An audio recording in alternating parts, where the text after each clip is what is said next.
Welcome to the video. My name is Abhi and you're on the Better Man Show.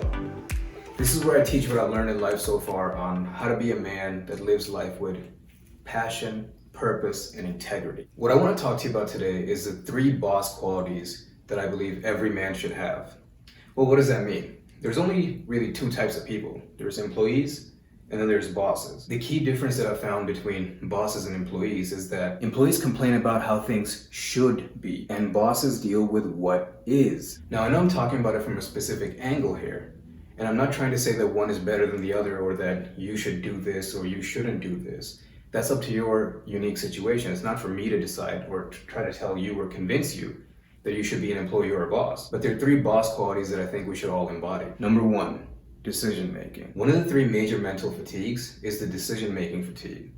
Now what this means is that when you're a boss, you make a decision and then you have to live with the consequences, whether good or bad. What most people do is they ruminate, pontificate, and endlessly vacillate between 2 options until they completely burn themselves out mentally. They just can't commit to making one decision and moving forward. Now I'm not sure exactly why this is, but I think it has something to do with the fear of being wrong.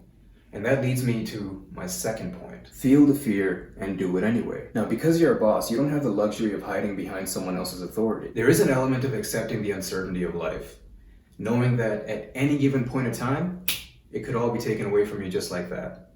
And in spite of that, you do it anyway. I never truly understood the fear of uncertainty of life until one day I decided to quit my high-paying corporate job and go out into the world alone. No business skills, no idea what I'm doing, nothing. The reason I'm telling this is not to advise you to do it. I was clearly an idiot, but I wanted to give you an example of facing fear with unwavering confidence. If you find yourself crippled by fear of things like, what if I'm not good enough? What will other people think? There's no way I could do that. If this sounds like you, then I want to tell you 2 things. Number 1, it's not the things that we do in our life that we regret on our deathbeds. It's the things that we do not. Randy Pausch said this as part of his last lecture series. You know how people say that when they get into a near-death experience, their entire life flashes before them? Well, if you were to get into a car accident today, what movie would you see flashed in front of you? Would you be proud of what you've done? Or would you feel the instant regret of just not being able to have the courage to go for it? The second thing I want to mention is an excellent book for overcoming fear and taking action. And the book is aptly named Feel the Fear and Do It Anyway by Susan Jeffers. I'll link it in the description down below. I highly recommend you check it out. The 3rd boss quality that we should all embody is resilience. Having the ability to get back up once we fall. This falls perfectly behind qualities 1 and 2, because first, you have to make a decision and decide to move in a direction. Then second, you feel all the fear and you do it anyway.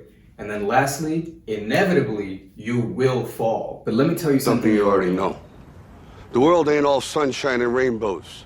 It's a very mean and nasty place, and I don't care how tough you are, it will beat you to your knees and keep you there permanently if you let it. You, me, or nobody is gonna hit as hard as life. But it ain't about how hard you hit. It's about how hard you can get hit and keep moving forward. How much you can take and keep moving forward. That's how winning is done. There is no way around it. If you're somebody who has big dreams and big goals, then you have to have these 3 qualities in you to some degree. Yes, I know, you can't just wake up tomorrow and all of a sudden embody all 3 of these qualities. But what you can do is push yourself in the right direction bit by bit every single day. Remember, perfection is impossible to achieve, but we can make the choice to be a bit better every day. Let's be better men together. Thank you.